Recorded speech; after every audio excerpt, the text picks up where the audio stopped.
session of this meeting. And my name is Alexandre Rocha. I'll be the moderator of this session. I'm from IFT here in São Paulo.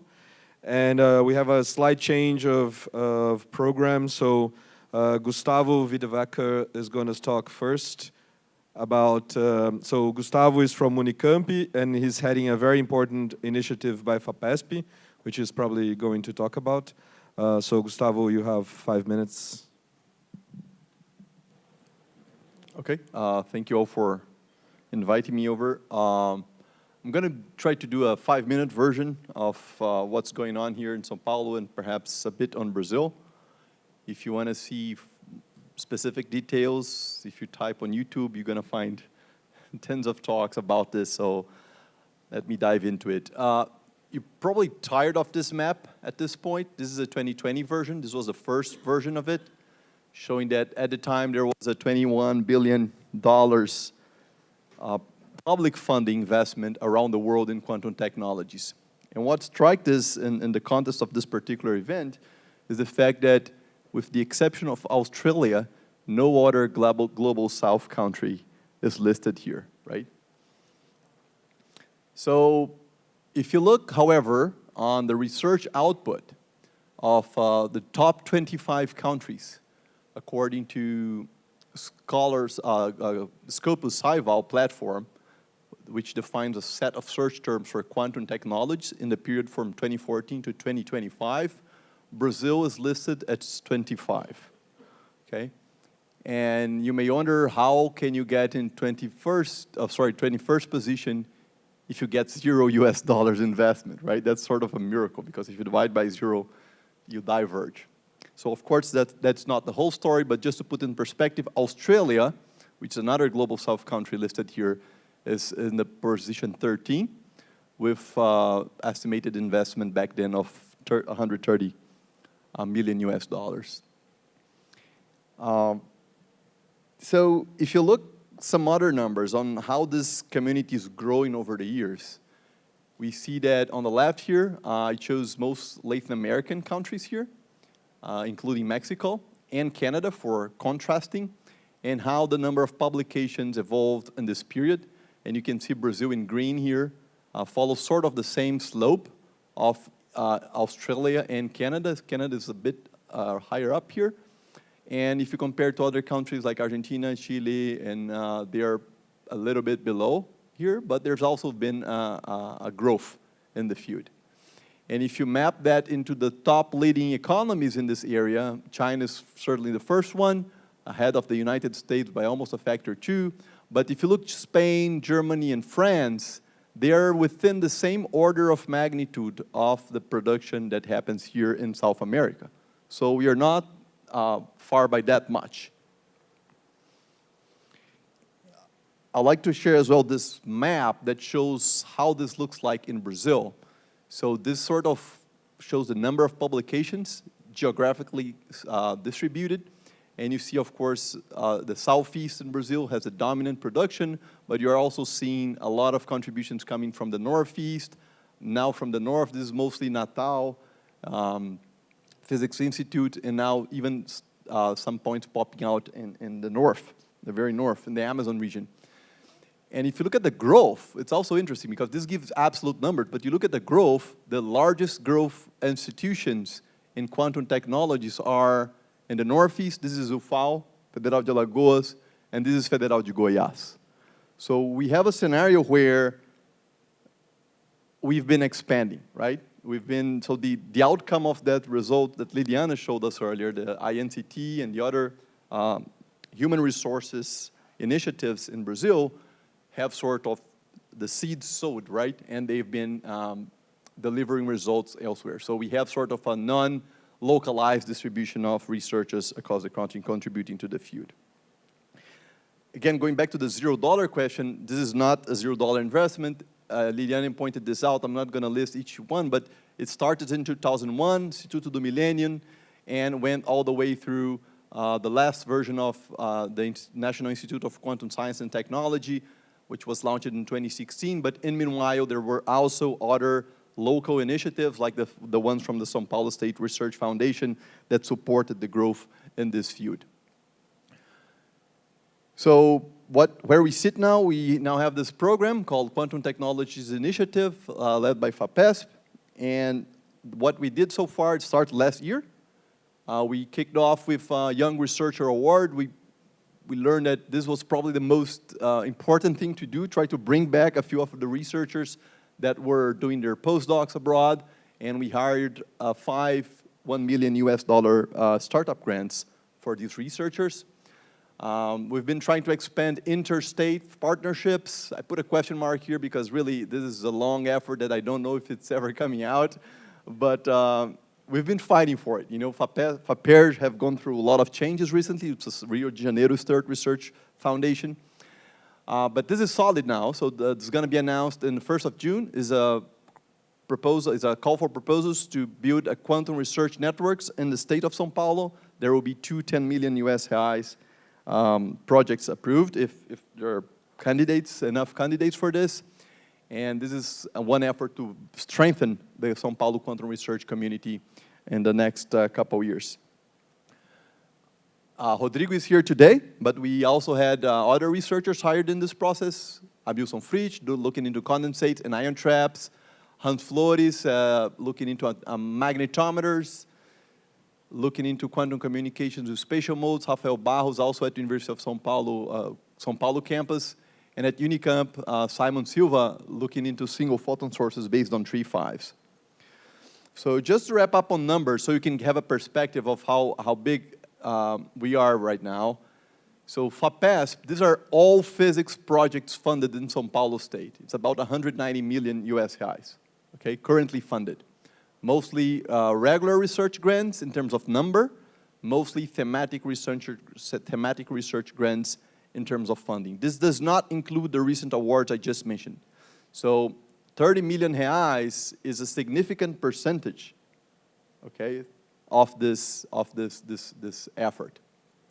And if you look at fellowships, we have about 80 million reais deployed in fellowships in physics all over São Paulo State. And if you look at the buzzwords here, the word cloud, quantum is naturally a highlight word.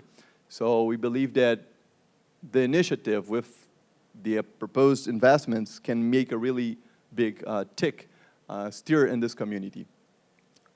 Just for reference, jobs in this area. So this is a job posting initiative led by US researchers at NIST. And I went there yesterday. There are no job posts in this platform in Brazil. No job posts in Argentina, no job posts in Chile, no job posts in Colombia and Mexico. So we have a problem here, which is how we gonna merge or absorb all this manpower that we are willing to put forth if we cannot find them jobs outside academia. Okay, so let me just wrap up here. So this is the 2025 version. The world doubled its effort. Well, since we started from 0, we multiplied by an arbitrary large number, right? But this is an initiative mostly in the northeastern of Brazil, Salvador, which puts 12 million US dollars onto quantum communications with continuous variables. And I added up here the FAPESP initiative to the pile. So we are about 60 million US dollars right now. And hopefully, the federal government is joining this. So this is a set of events, discussions that's been going on in the federal ministry. And if you believe the journalists, the money is already there. Brazil is going to invest 5 billion US reais into quantum technologies. Brazilian reais, sorry. and this is going to happen very soon, according to the journalists here. This is not quite true. The ministry is indeed working on an initiative. It's not secured yet, funding-wise. And if I were to leave a wish list for this, I really wish that we're going to hear soon from the federal government that a solid, bold, Brazilian-wide quantum initiative is going to be launched this year so that we can, irrigate the system with more opportunities. Okay, I'll leave this for the discussion later on, but I'd like to bring on in the session quantum jobs and priorities. This is something that I think we lack on, how to prioritize investments, and 5 billion billion reais will not be enough if we don't prioritize. It's $1 billion, right? Okay, I'll leave this as an ad here. Thanks.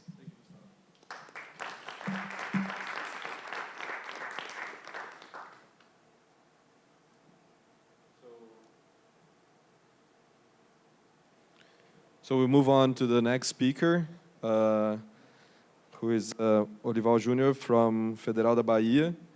And actually, he's here representing CNPq, which is the exactly the funding agency from the one of the funding agencies from the federal government. So, are we expecting an announcement? Did you put a lot of pressure now, Gustavo?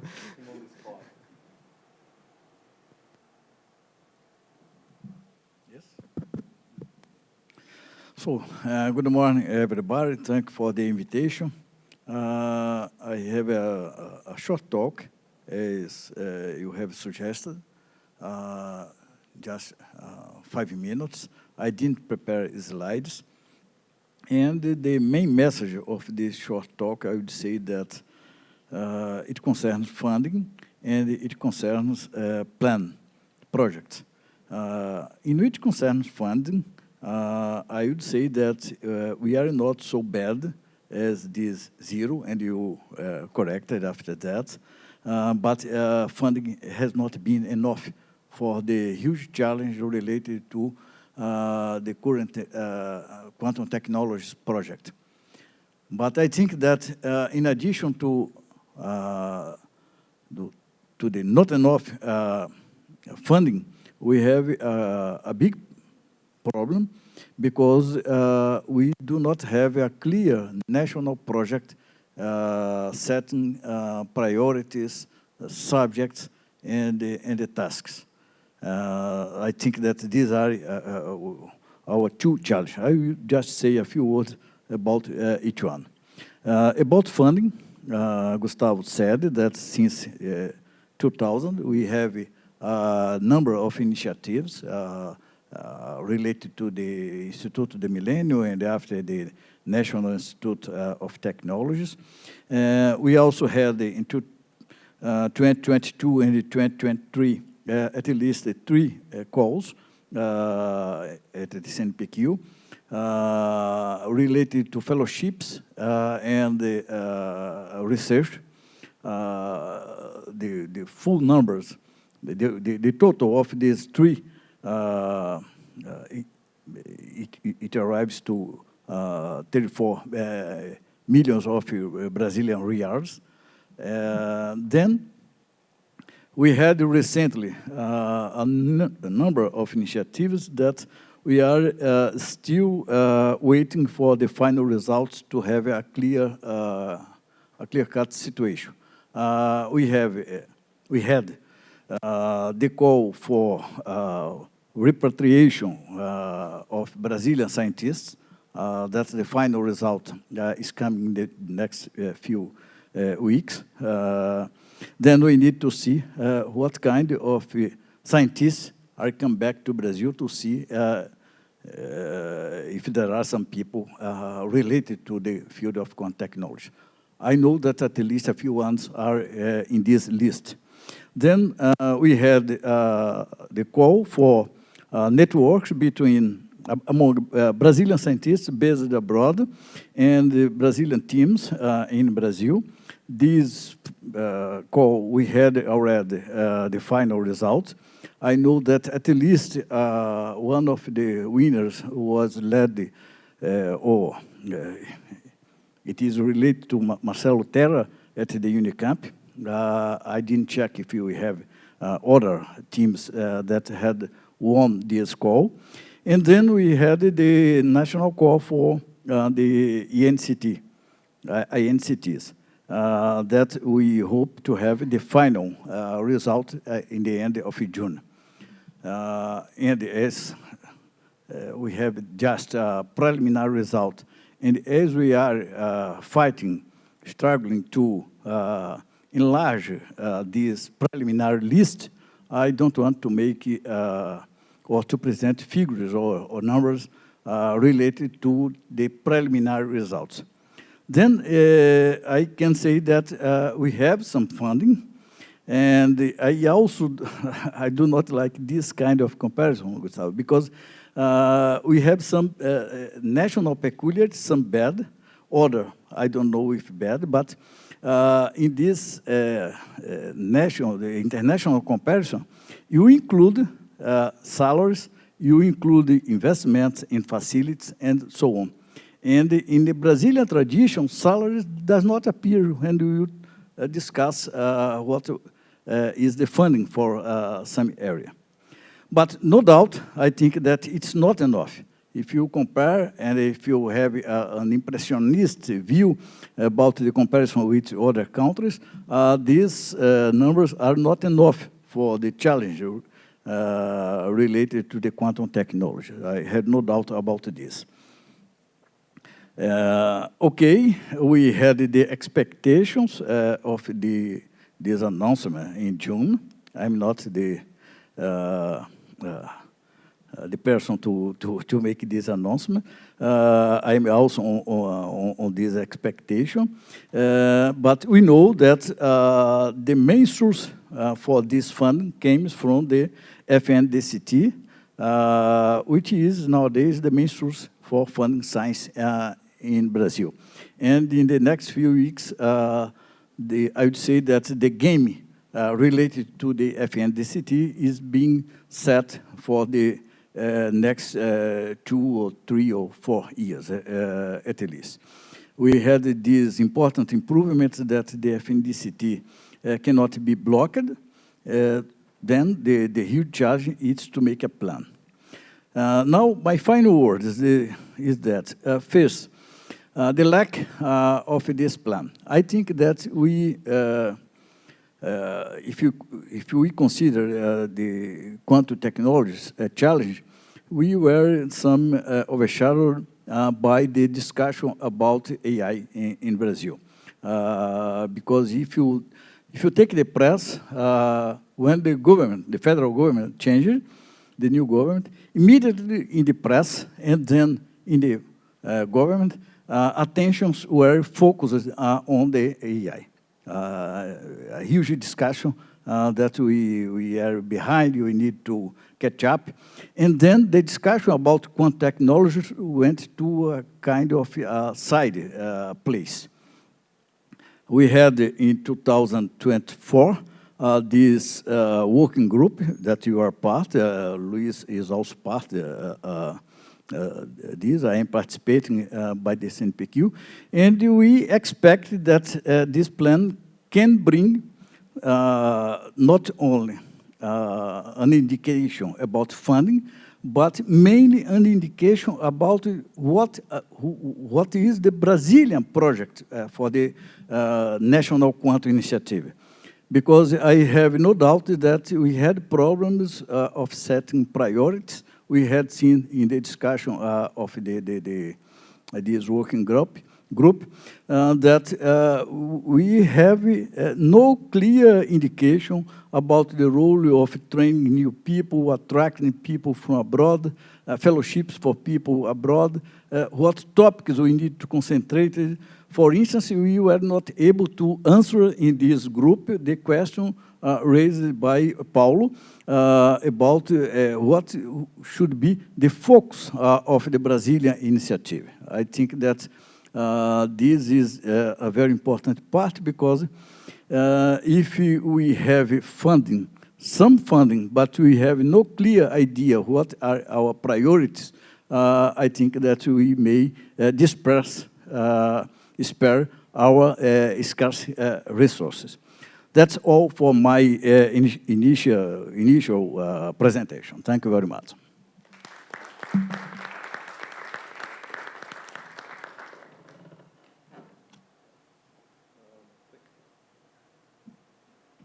Thank you very much, Professor Olival.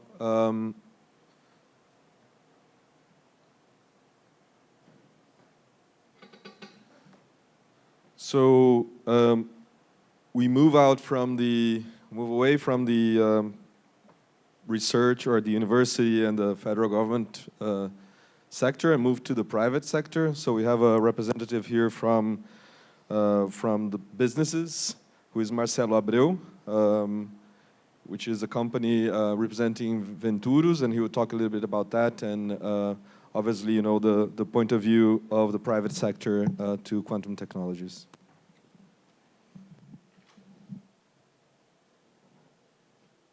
Hello, everybody. Thank you very much for the invitation. I'm sorry, I'm computer engineering. I'm not a physics, okay? I'm trying to understand everything. No problem. So I'm going to talk about Venturus. Venturus, it's a private institute that we are in Campinas, very next to Unicamp. We are completing 30 years. This year we were founded by Ericsson in '95, but since then we started working with telecommunications, but now we can work in other areas developing technology. Nowadays we have almost 850 employees, and I think that's it. Venturus, we have 2 offices here in Brazil. Our headquarters is in Campinas, and also we are in Manaus, because as a non-profit institute, we take a lot of investments like incentive law and other research lines that the industry use in Brazil. Unfortunately, our industries are not used to invest in research. If there is no obligation, there is no research. And I think that's it a little bit that we are going to talk here today. But with the incentive laws, we can, I think it's almost 8% of our projects are incentive law, and we can do a lot of works, of course, in higher TRLs, and also for the quantum computing, we are trying to work with these TRLs higher, but it's possible to bring some projects. I'm going to talk about that, okay? And also we work with the US. We have an office in Atlanta. These are some of our customers. Most of them, they have some kind of incentive initiative like incentive law in Brazil. We work with several different industries. We are more used. Nowadays, I think our main case, it's Industry 4.0, manufacturing, but also we work for the agribusiness, for utility sectors, and others. We have a lot of partnerships, some important partnerships, and this is something that I think it's good to talk maybe later when we are going to make the roundtable. Without partnerships, without this network, it's impossible to work, especially with quantum computing. So there is no quantum computing projects in Venturus without a university, without a partner like QERA, and so. So it's really important to set up this partnership for these projects. And this is the way that we work. We have my group in Venturus works and looks for the future. So we have 3 target areas, that it's artificial intelligence, quantum computing, and blockchain. We were talking in the previous meeting here about the artificial intelligence. I worked in the Brazilian strategy of artificial intelligence, EBIA, and also in the PEBIA. It was very good because then they could find money. So it's important to have a quantum initiative. I participated in the beginning of the year. I think Gustavo also was organizing these forums, these workshops about quantum, and I really hope that we can have some quantum initiative like we had for the artificial intelligence, okay? So we work with centers of excellence for the 3 key areas. In our quantum initiatives, we have an internal group of researchers. We have people with postdoctoral physics, computer engineering, and we try to bring some studies and also projects in higher TRLs that, especially for the cryptography and the optimization areas, okay? We have some startups, and this is something good also that we can talk later. It's really difficult for the quantum startups in Brazil to have something, especially because quantum computing, quantum technologies, they are very in the beginning. But there are some people, crazy people, I would say, that are trying to build these startups, and we try to help. We have a quantum startup that is Quati, that we are trying to help with our group of Center of Excellence and also with the partnerships that we have. Okay, we have a radar. It's something that it's really interesting. How can we look for the future of technology, especially for artificial intelligence, quantum, and blockchain? And this is really good because then we share our views of what's going to happen in the next few years about this, and it's free. I think we have in English, in Portuguese. I asked for my marketing to have in Spanish, but it's not done yet, but one day will be done, okay? So you can also download in Spanish. But you can go to the Venturus page and download for free the radars. This is a kind of radar, so this is the quantum computing radar that we made. So this is important for us in order to prioritize the things and to set up the main technologies that we want to start working, okay? We also have a podcast that it's really interesting. We talk about future, we talk about innovation, technology. We are in the second season. I would say that we talked about 3 or 4 times about quantum technology. It's really interesting. Please, you can go to the YouTube or Spotify.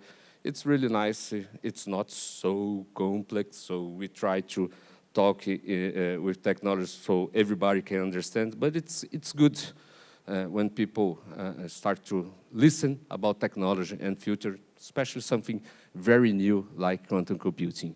These are some areas that we are making the research. So we attended this group to the DREX in order to change the cryptography for DREX in a new branch using post-quantum cryptography. And this article that we wrote, it was a work that we did with Microsoft, with Interbank, with a lot of partners. And then Professor Bill Buchanan also, he mentioned this article, that it was very interesting in order to implement a CBDC. And also this is something, sorry, it's in Portuguese, too fast making slides, but this is something interesting. This is a project that we received 7,000 Swiss francs in order to make a research for this plant genomics project. We received it for the Open Quantum Institute. So there are some money. There is money, okay, not in Brazil yet, a lot, but we could get with this, with Open Quantum Institute, in order to start this research, and we are using this quantum reservoir computing for QERA. It sounds promising, but also it's something very new. It's very low TRL, so we are doing in partnerships also with Exalc, okay? So that's it. I hope that we can talk about some funding in the next few minutes. And Venturus is a Brazilian institute, 30 years developing solutions for Brazil, okay? Thank you very much.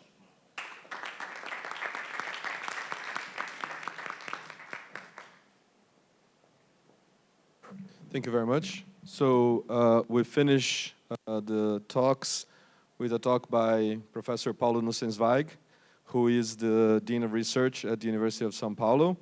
And I would say a key aspect of his deanship is this idea of innovation and bridging the gap between the university and the private sector. So, Paulo.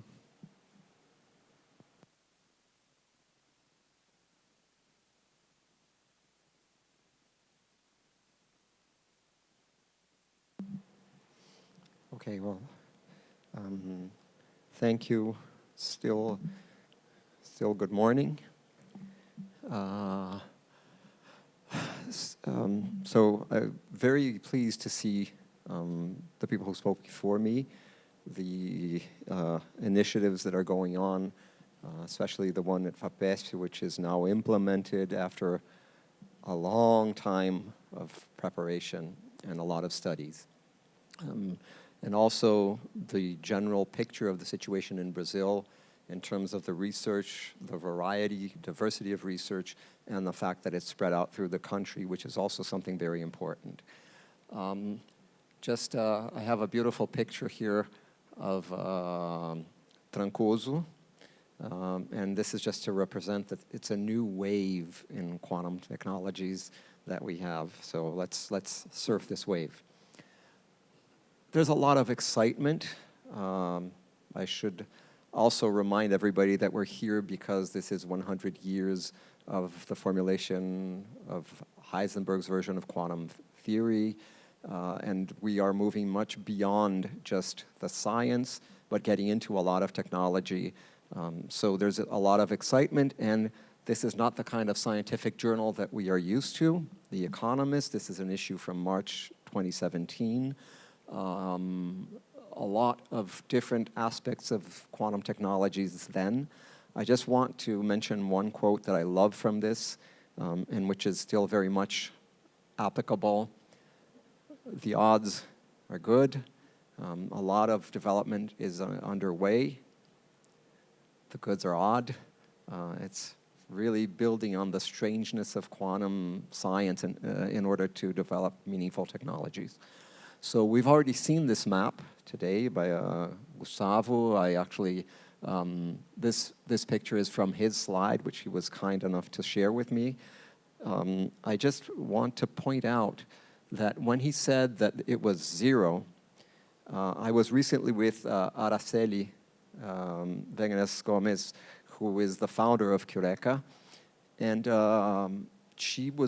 this map is only on strictly quantum initiatives. So it's not on funding obtained through general calls, general sources. It's really targeted funding for quantum. And this is something that I think is representative, and I think it even begs even more the need for a quantum initiative in Brazil, given the results that Gustavo showed, our position in terms of the science in leading to quantum technologies, and the fact that we didn't have any targeted effect, incentive or program before FAPESP Cotia. So I'm not going to dwell on this map. I would make the point, I think Olival already mentioned the fact that in a lot of these salaries are embedded, which is not the customary thing in Brazil, but there again, these are targeted efforts. Liliana already showed this map. I just want to single out the fact that essentially all regions in Brazil are represented. Now we know that there's research in the northern region of Brazil, and this was still not within this very large network that was built over the past 25 years.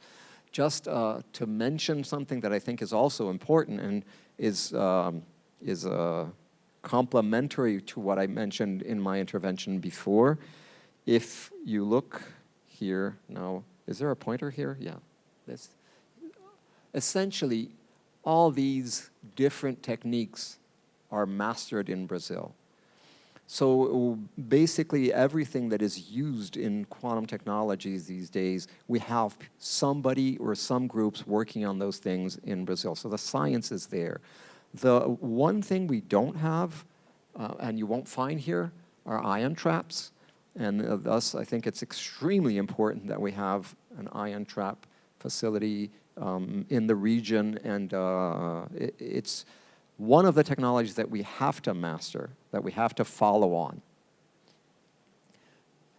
Okay, so this is the paper in which they published. Now, there are initiatives throughout the world. So for instance, this Open Quantum Institute, I'm sorry for the quality of the picture, I actually took a picture from a slide. This is to show that in the so-called global north, people are looking to not make larger the divide, the economic, technological divide that already exists. However, at the same time, there's so-called dual use of quantum technologies, and so the military are getting involved, and there are increasing export controls.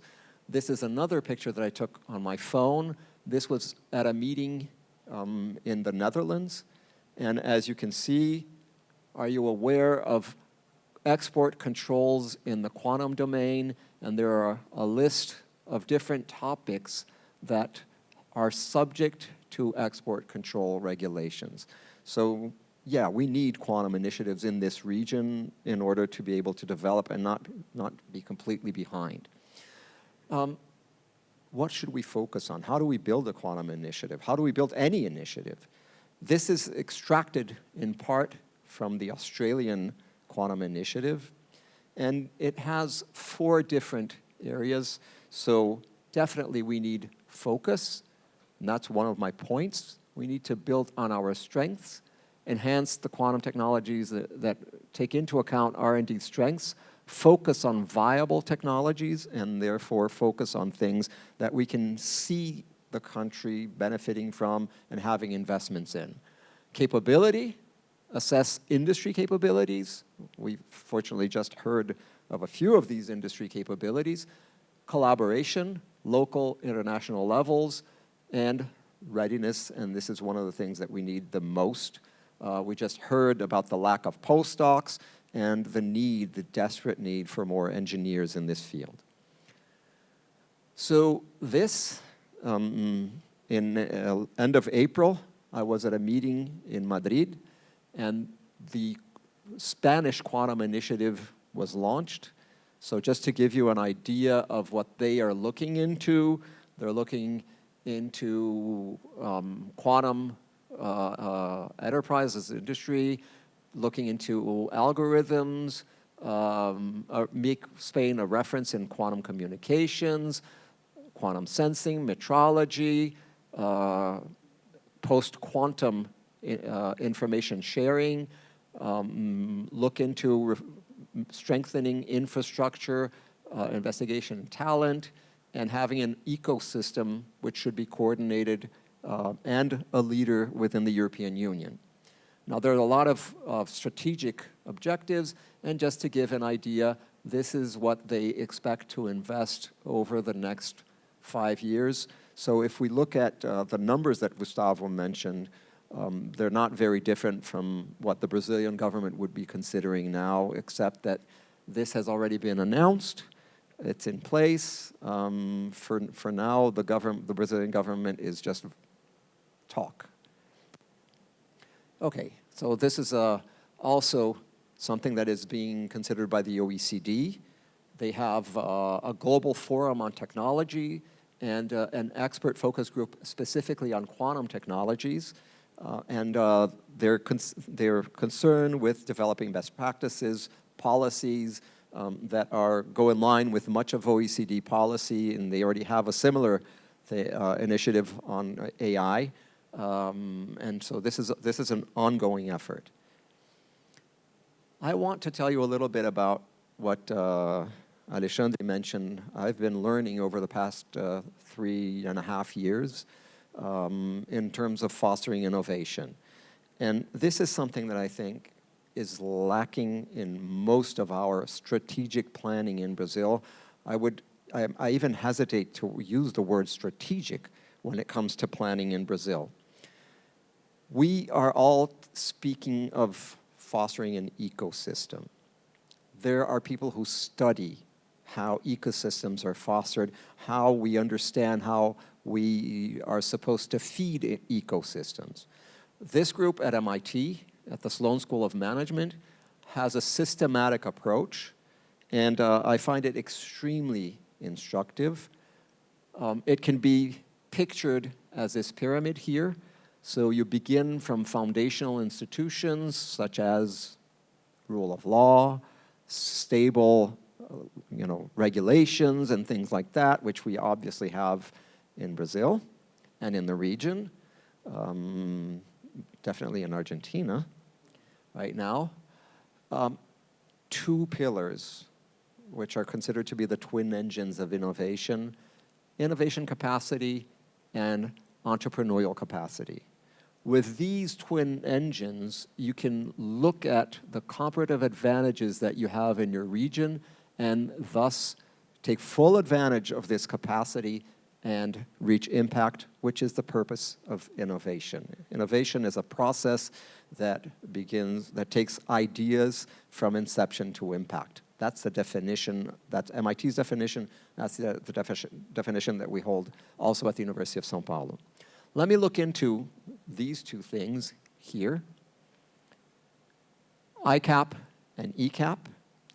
Each one is separated in 5 categories: human capital, funding, infrastructure, demand, culture, and incentives. And they're the same for both pillars. Does that mean that we just need a single effort and that the same kind of needs go into building innovation capacity and entrepreneurial capacity? No. If we break this up and look at the detail, I'm just looking at the inputs in terms of human capital and funding here, right? If we look at the inputs on this side are not the same as the inputs on this side. And let me concentrate specifically on funding, which goes into R&D expenditure as a percentage of GDP, R&D expenditure in 1,000 current PPPS, public R&D expenditure, business expenditure in R&D. On this side, easy access to loans, ease of credit, venture capital availability, VC investment, VC deals, right? The whole point of fostering an ecosystem and understanding that there are different capacities, innovation capacity, entrepreneurial capacity, means that they have to grow in balance. If we invest too much on one side, essentially what we're going to do is we are going to waste a good deal of that investment. So any strategy should start from that point and understand that it should not just be a government-induced strategy saying, okay, we are going to do what we have in our hands, invest typically in research, development, and innovation. No, we need the private sector together. We need the private sector to make the corresponding investments, to have this in a way that when we're investing in a certain human capital proportion in a specific field, we need to know that the private sector is also investing its part in that same field with that same intent. So this is something that I really want to impress, that I think would make us so much better for the region in terms of strategic planning. For what I mentioned before, human capital, quantum workforce, it's a multidisciplinary effort. This is one of the characteristics of the field, and we desperately need engineers in quantum technologies. So my point in focusing on sensors is that sensors live in the difficulties of building quantum computers. So in order to build meaningful sensors, to design meaningful sensors, we have to understand how quantum computing works and even its fragilities, right? So the idea is we can train engineers building things that can be of practical use now, but at the same time, having them understand what quantum computing is about, what quantum communications is about, because all 3 sectors of quantum information technologies are very closely linked together. I have an obsession with agriculture. So this is, I don't even remember where I found this, quantum tech, one of the 6 inventions that will transform farming. This is a huge comparative advantage that we have. And just to connect this to the SDGs, Brazil is expected to be responsible for most of the food production boost that is needed to feed humanity until 2050. So it's our responsibility towards humanity to invest science, technology, and innovation in the agro sector. And if quantum technologies are the future there, we have to lead that revolution. Of course, I'm not a specialist, so I went after literature, and this is going towards the idea that we need to have responsible research and innovation. We need quantum awareness. So I went to look for a paper. I found this paper, beautiful title, Quantum-Based Agriculture, the Final Frontier. And then I read the abstract. Concept of quantum entanglement, blah, blah, blah. Intuitive farming incorporates use of telepathic interspecies communication. What? Obviously, this is not quantum. And this just shows that Araceli, when we were at this table in Madrid, I mentioned that, you know, I had said a few negative things, so I mentioned, no, there's a lot going on. Brazil is working towards an initiative, so there's a lot of hope. And she immediately interjected, hope, not hype. Okay, this is something that in this domain we have to be extremely mindful of. So just to mention that it's hope, not hype.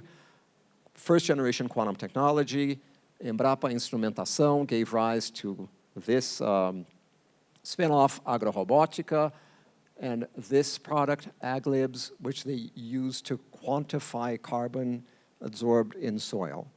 Now, the usual technique, I went to visit Agrorobotica. The usual technique to do that is by chemical means. Companies can typically analyze about 900 soil samples per month. With the laser technologies that Agrorobotica use, they can analyze 1,200 samples per day.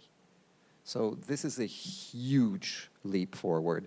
And this is just an example of first generation quantum technologies. Imagine what we can do with second generation quantum technologies. Just to mention other sources, the University of São Paulo has a joint agreement with CNRS, and we have funding for FAPES for that. It's an international research center, and it has 7 pillars, one of which is quantum science and technologies.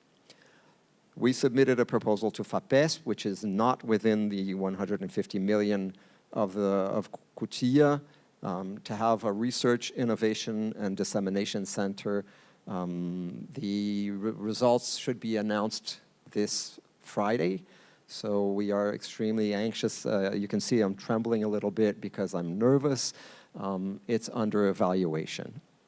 Okay, I should probably stop here, but I won't hesitate and say, if we look at this, we can kind of think of building this strategy as a control system.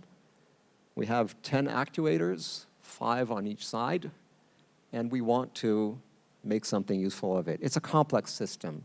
So how can we do something like that? I give you an example from the engineering school at the University of São Paulo.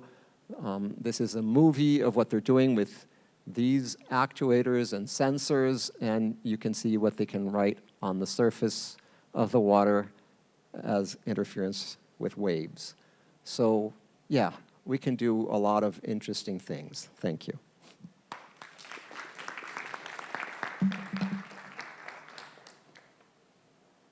Thank you very much, Paulo. So I would invite the speakers to the front so we can have a session and a little bit of a discussion.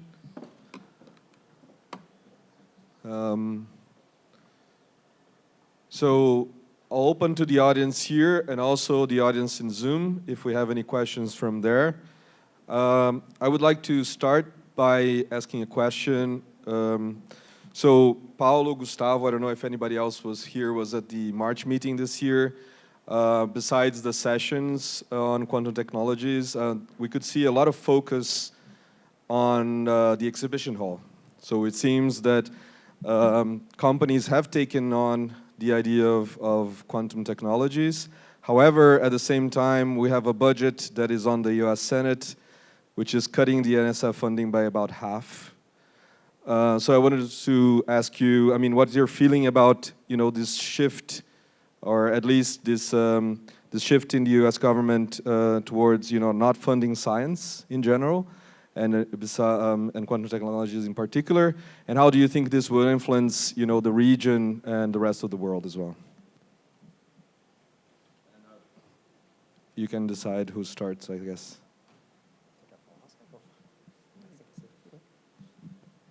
So, yes, I was indeed at the March meeting.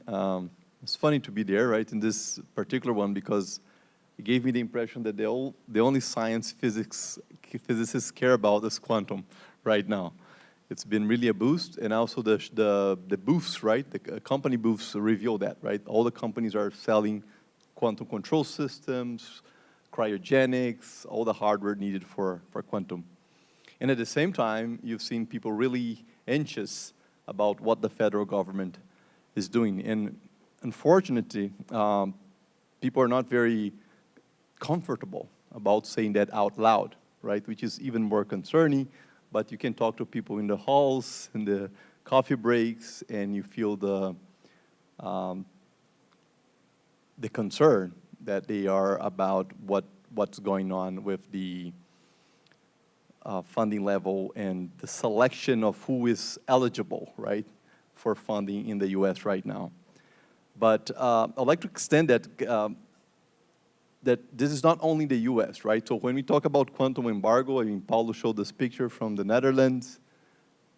So this awareness that China is leading the field in many fronts, some that we might not even know exactly, right, is spread all over the world, right? I was talking to a friend at the March meeting, who's a professor at Delft, and he was telling me about the students that are now being filtered as instructions by universities to explicit mention that certain universities in China are not allowed to get in to the European higher education system, and if they are there, they should be watched closely.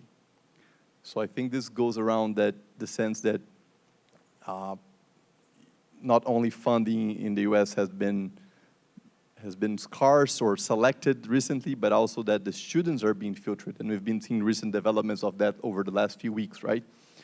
So I think that's a region where we could take advantage of. We were discussing with Luis earlier on, right? I mean, is there an initiative from the Brazilian federal government or even from the São Paulo state to tap into that, right? What can we, with our scarce resources, can we attract that workforce? Can we tap into that workforce that is frustrated somehow to bring them here? I think this is something we should act. And the window's closed, right? Because I was in Germany a few weeks ago, and the federal government in Germany, DFG, is putting out a very bold initiative to bring back German researchers that are afraid of being or fund cutted in the US right now. So if we don't act quick, we might lose that window opportunity as well. So first, very easy question, right? First, just the US. As Gustavo mentioned, it's kind of surprising that we don't see more outcry in the US right now. And it's clearly because people are very, very afraid. There are two sentiments, actually. One is fear of retaliation, and they know there will be retaliations because that's what the government is doing. The second one is a little bit of disconnect, thinking, oh, well, the midterms will come, and then Congress will change, and the power in the Oval Office will be curbed. A lot of wishful thinking. In many of my discussions, these days, I start by saying, if there are midterms, right? So there's an if there, right? It's extremely disheartening to see the greatest university system created by mankind to be dismantled in this way. So I think there will be impact for everybody because a lot of our collaborations go through the US, a lot of the funding goes through the US. A lot of international organizations for funding depend on US money, so even the OECD depends. 30% of the OECD budget comes from the US.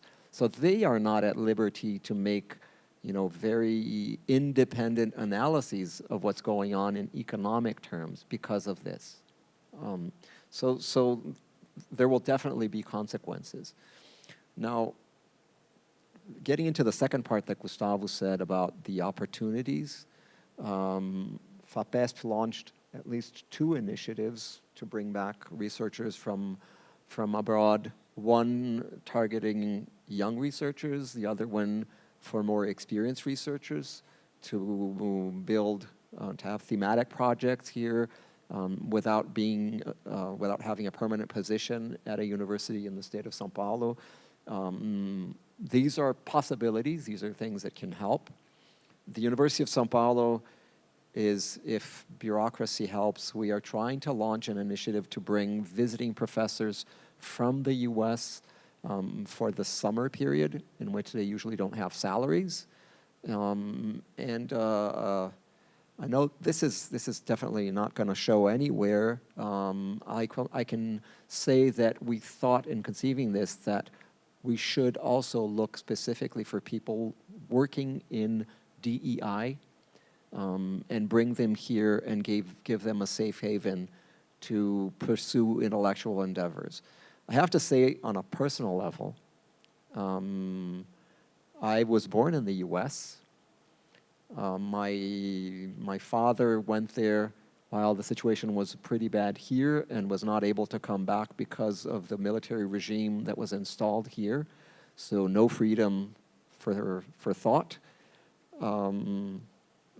Luis Davidovich he went and needed an emergency entrance at the university to do his PhD because of that situation here. And this goes on throughout Latin America, right? So in a way, I feel that we kind of owe it to our US academic friends to give them safe haven now that the situation kind of is inversed. I hope we can, as a community, do that.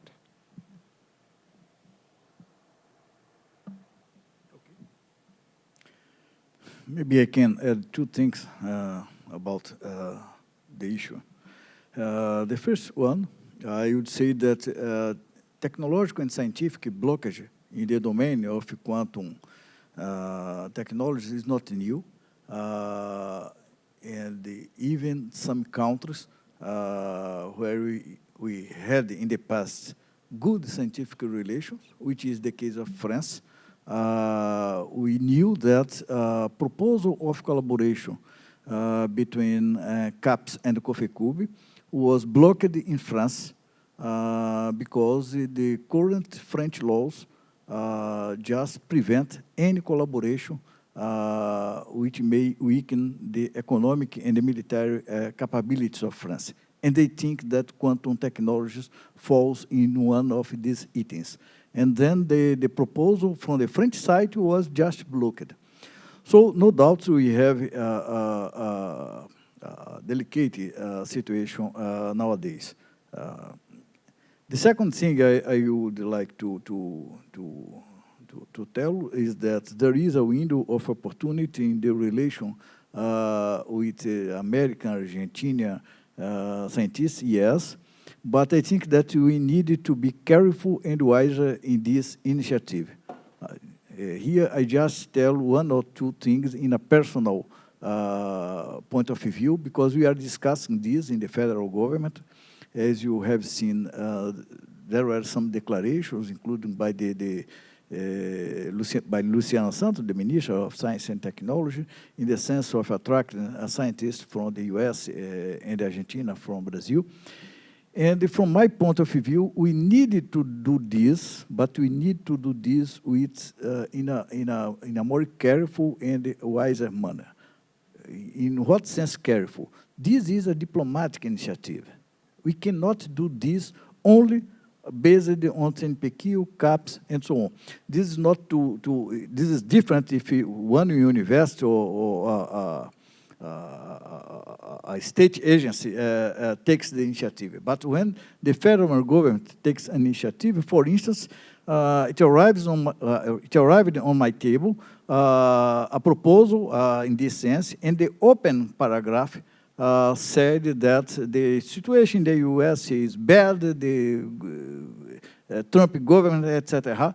This, in my view, I said to Galvão, and he agreed, this would be a deep diplomatic mistake of Brazil. Because Brazil, in this world, he plays, it has been the case for decades, a role that we are not completely, fully aligned to one of the fields. We have stronger relations with the United States.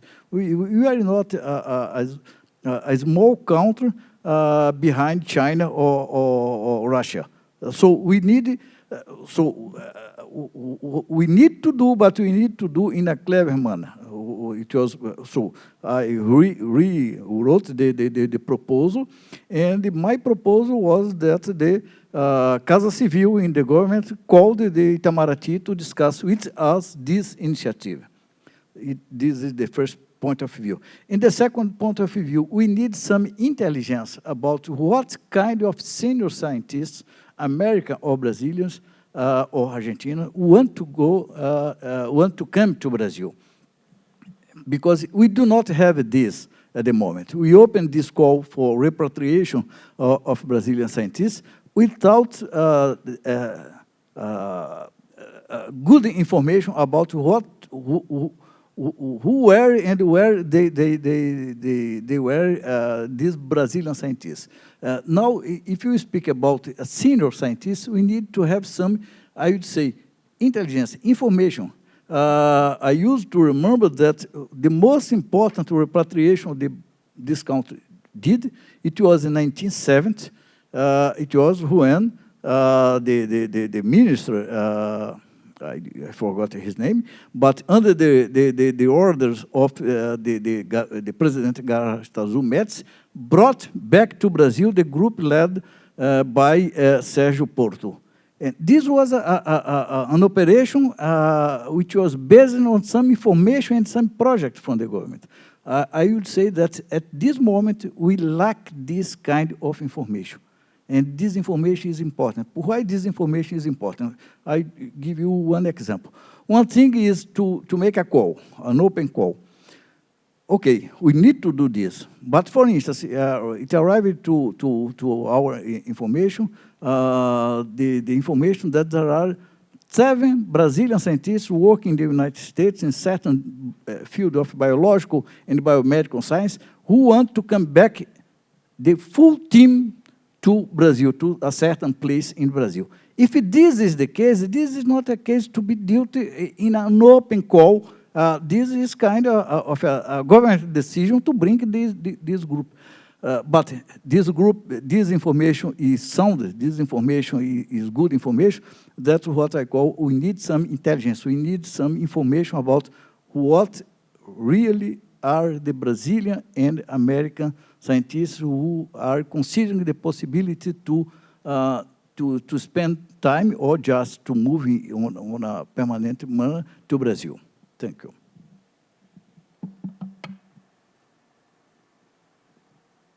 Thank you. So we have a question from the people in Zoom. So Professor Newton Frateschi has a question. Hello. Great to hear the talks here. I'm actually in the United States, and but one important thing that I've been noticed. I've been to Barcelona recently in an event for a European consortium of photonic companies, and also now I was in Canada, in Ottawa, and there's a lot of work on academic work on quantum everything. And specifically for Quantum 2.0, things, everybody actually is moving towards this. It's just very clear. But what I noticed is different in Barcelona, both in Barcelona and looking at European companies and now in the United States, it's the two places have different approaches towards this. I mean, I see many more government incentive in Europe and in Canada, which reflects a little bit about the stuff from the United States, is more participation of the private sector. But in either case, what I notice is that, yes, there are companies like Xanadu or even IBM, like big companies trying, not big companies, Xanadu is, I mean, it's a startup, but now it's really big already. But they are trying to do the full-blown quantum computer. But some other companies, like Barcelona for the Photonics Center, are making random numbers, single photon sources, so smaller companies. And what I heard in Canada is that now it's an opportunity for small companies to start. And the innovation will come from small companies, not like huge, big corporations in several areas, not only, not for quantum computing, but for communication, for sensing and everything. In that respect, there are lots of in Brazil, several organizations in terms of within universities, the so-called in Brazil Núcleo de Inovação Tecnológica. I mean, it's like the TTO offices. They're already dealing with this, and the problem normally is that people from the academic side don't know about what you're doing, and they are always reinventing the wheel. They're trying to, okay, we need to improve this contact between the industry and a university, but this in many cases already exists. Obviously, Brazil is not very homogeneous. Some places have very strong actions. Other places not so important because it's not so clear from the university how you do this. But there are a lot of people working on this area. But anyways, I don't want to be very long. The question is if small startups, new technology-based companies, this is what is needed for this new endeavor. And if you need really the participation of private sector, the problem of connecting academics and an industry is the same as we had before. So what I'm trying to say is that if you think that we should basically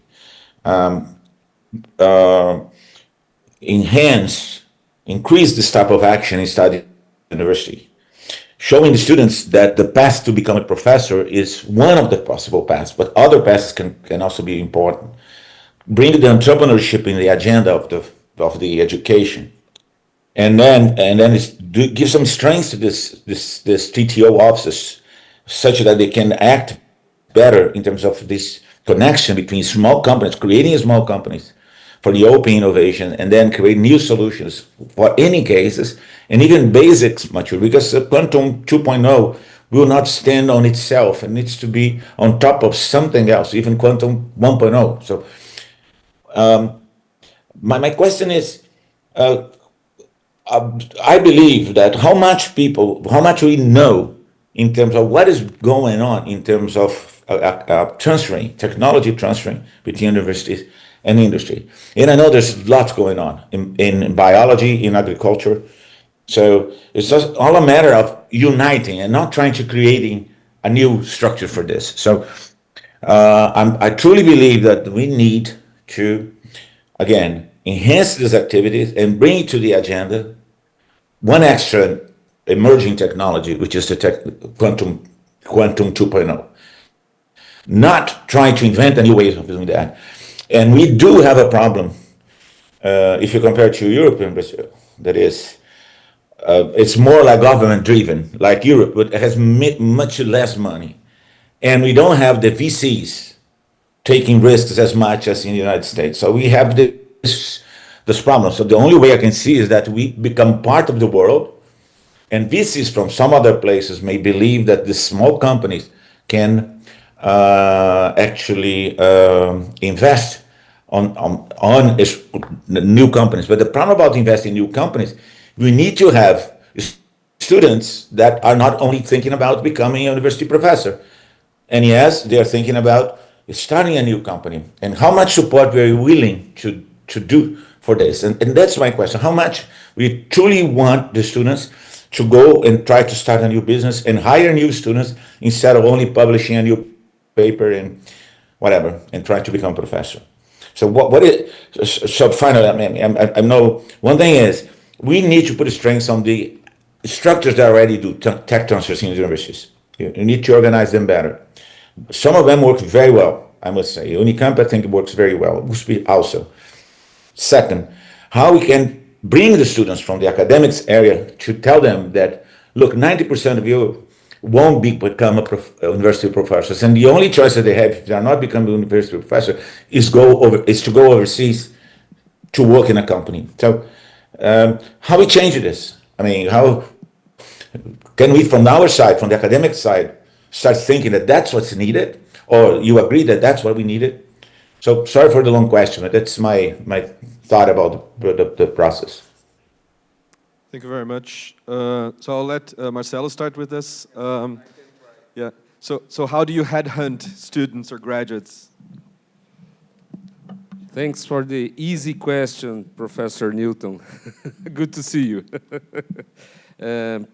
Well, I think there are some sectors that are investing more in innovation in startups than others. We can see in Brazil a lot of quantum computing initiatives, especially in the financial sector. There's a lot of concern about the real quantum computer that can break the cryptography and so on. So, in fact, post-quantum cryptography is not quantum computing. It's traditional computing. But there's a lot of people doing solutions and building solutions for that sector. That, in fact, you have to understand not a few, but a lot of quantum computing in order to implement. Also, I think agribusiness is trying, not with the telepathics, I thought, amazing, not with that kind of things, but we are seeing a lot of investments especially for quantum optimization, quantum-inspired algorithms, and quantum machine learnings for the agribusiness, okay? Also, we are talking with some energy companies in Brazil that can see a lot of potential usage of the quantum computing, especially the optimization areas for energy distribution and so on. So these are three sectors that I mentioned. And why did I mention that? Because financial in Brazil, they invest a lot of money, okay?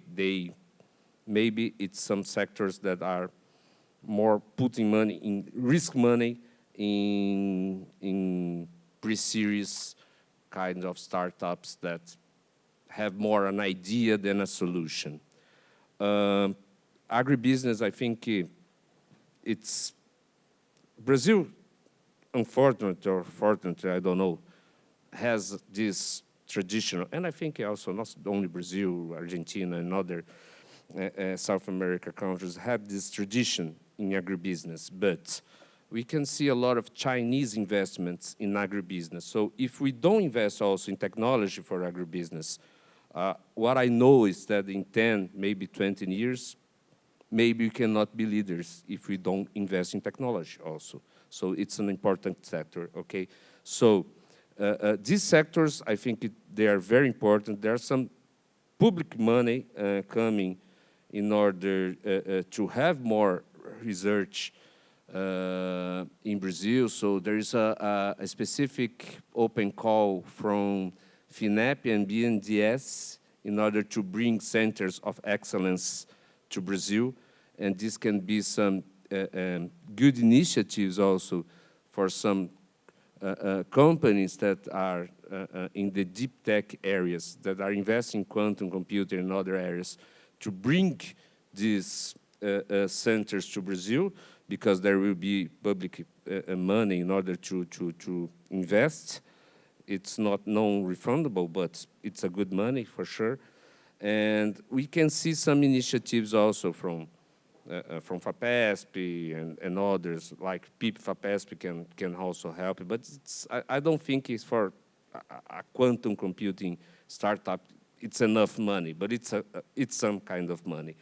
But the network, in order to finish, because it was a long question, it's a long answer, okay, Professor? So, and just to finish, I think also that this kind of network initiatives, it's also good. So in Campinas, we have the HIDS, that it's the hub, international hub, in order to integrate institutes, universities, and companies. So this is kind of initiatives that are important, okay, to create the ecosystem, because without the ecosystem, I think it will not be possible to tell the student, so you are not going to be a professor, because maybe he wants to be a professor, but maybe you can be the next, I don't know, Elon Musk. You don't need the next, don't need to be the next Elon Musk, but you can have money, at least doing something innovative and with science. Okay, that's it. I think you can complete.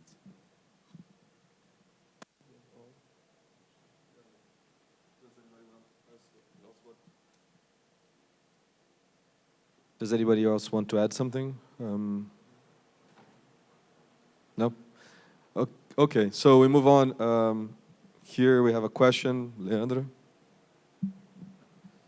Thank you for the discussion, but I have a question, because I know everyone is want to know about the call for this initiative, but one thing that I need to think about is how do you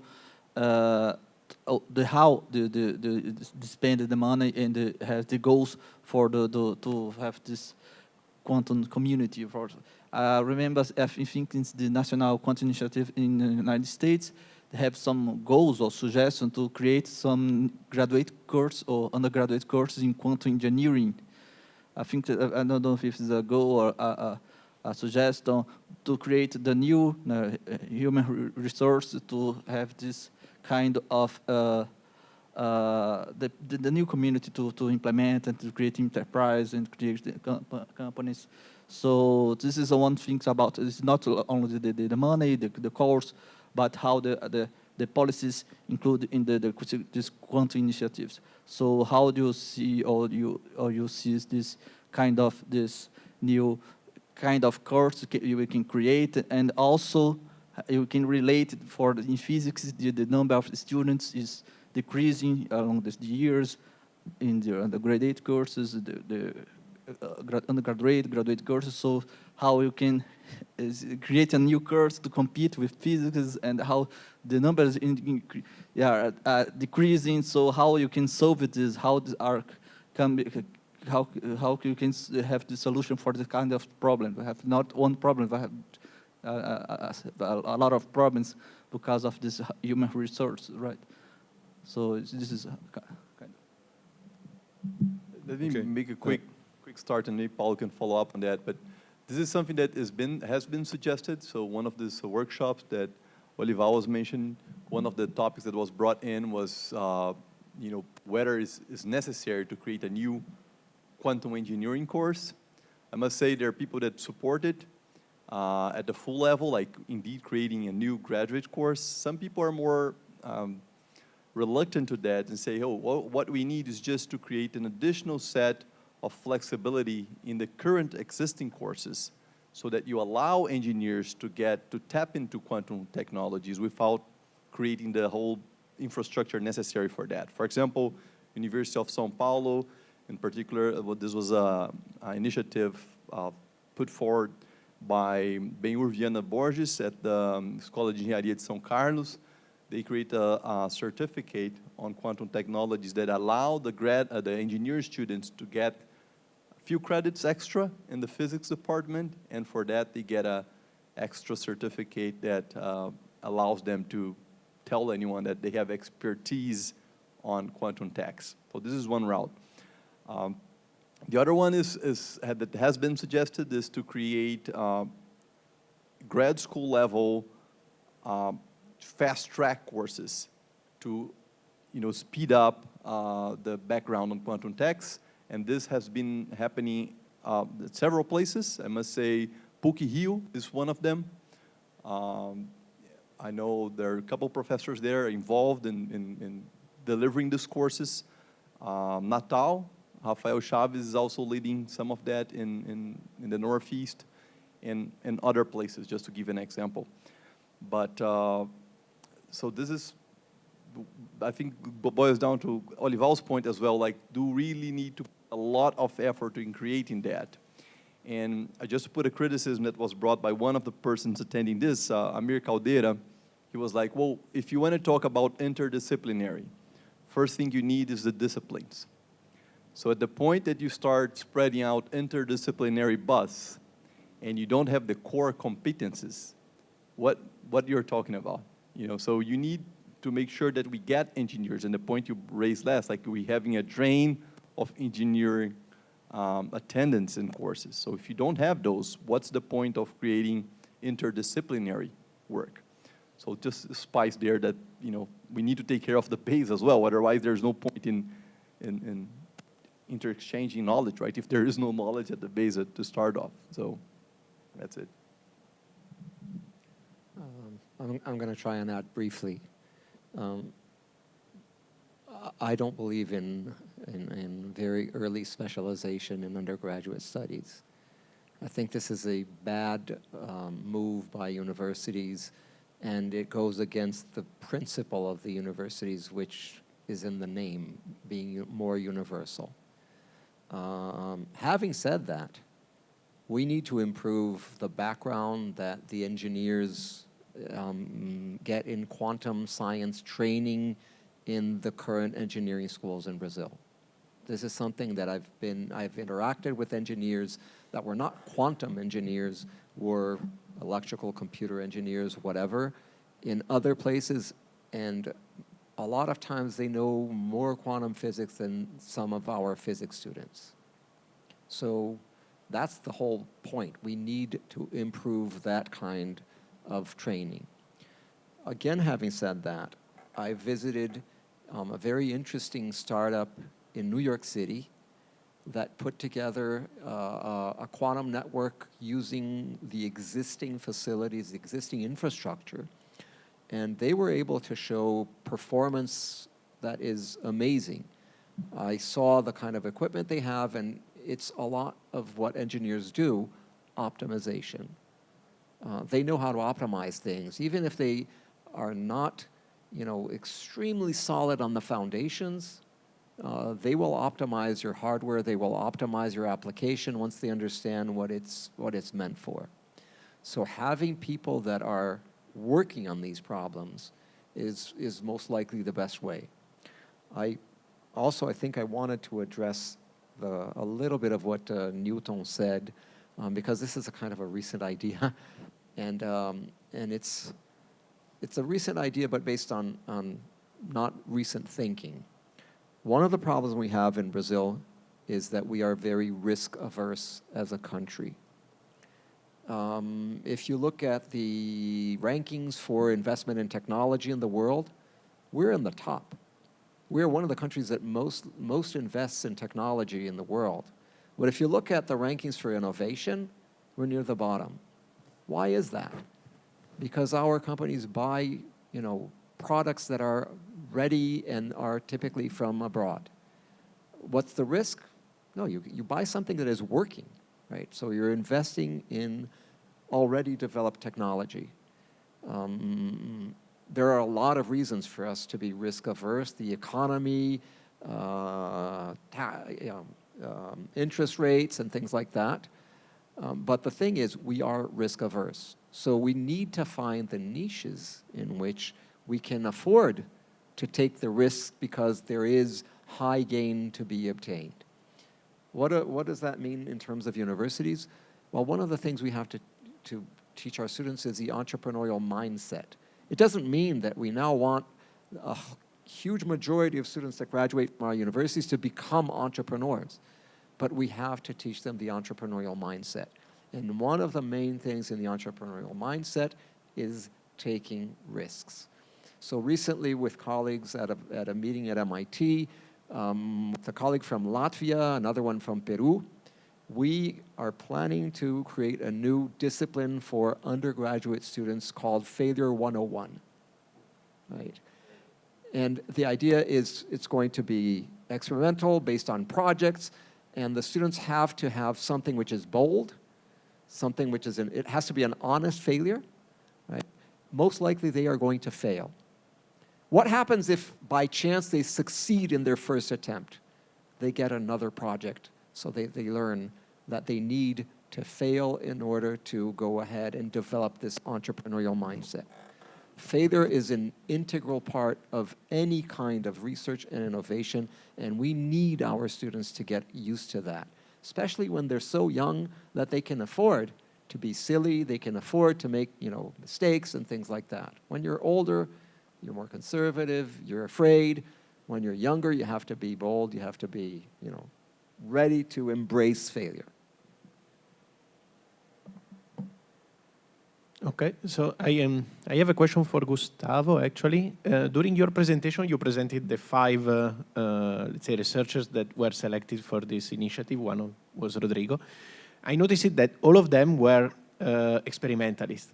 So is there, let's say, how can I say, an idea to, let's say, to finance more experimental projects? Was a coincidence? And more broadly, how good is in the Brazilian, let's say, community is the transferring from theoretical to experimental group, how well they communicate, and how can we improve that? So first point, I think it was a bit by chance. There was no explicit guidance and call saying this will be for experimentalists. I think though there was a hint in the budget when you say we would be funding a $1 million startup package. I think most theoreticians in Brazil felt, they're like, oh, this is not for me, right? I don't need that sort of money. I don't agree with that, but anyway, this was a bit by chance. I think there were a couple proposals that were theoretical, but they didn't get, not because of that, just because they didn't get to the final cut. So this was the first point. The second one, I think, I might get help from other ones, but I have a feeling that when I was reading Olival's paper, actually, on Bonn work, actually, you put a quote in your paper that one of the comments that Bonn made when he was here was like he was surprised of how Brazilian students were not willing to get, I think the word he used was get their hands dirty. So I think this goes back to how our society valued education and how only the upper class, economical class of the society got into science and engineering schools. And there was sort of, this is my take, okay? This sort of idea that getting your hands in a machine shop, it's not for the upper class. That's my take on it. And somehow that perpetrated. And it's not uncommon to see, and I tell you from a Unicam professor position, you get students saying, look, this is secondary, doing like the hard lab work that often is getting your hands dirty. I prefer to stay here in my upper level, highly educated brain activity. And I think quantum technology is one of the recent fields of science that shows that this is a dead wrong approach to leading the transformation from science to economy, right? So, but unfortunately, I think we live on that. So that's my take. We need to change that, but I don't know if I know the exact route. Maybe perhaps, as Olival pointed, we should put that up front in an initiative, like how we bridge that. And just to add a number on that, and then I close my comment, is I was looking into this quantum technology hub jobs, and the demand, this is not someone telling, they have a job post list on quantum, and they filtered percentage of those jobs that needs a PhD, and it's only 45%. The other 55% that the current jobs of all, QERA and IBM and whatnot are demanding are actually not non-PhD jobs, meaning a lot of them, I think 25% is technicians, people that will get their hands dirty to make sure your cryostat operates while you're doing your quantum computations, right? And the money sometimes is there, right, at these tiny details.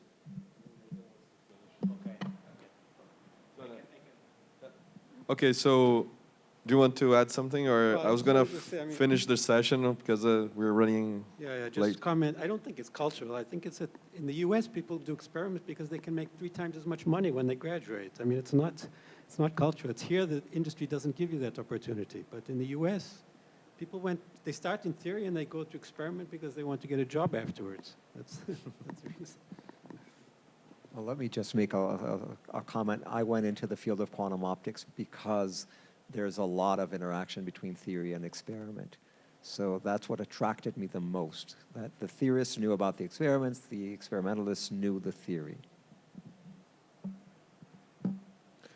Okay, so I think we ran out of time. So I would like to thank all the session speakers and the audience as well. So we reconvene at 2:30.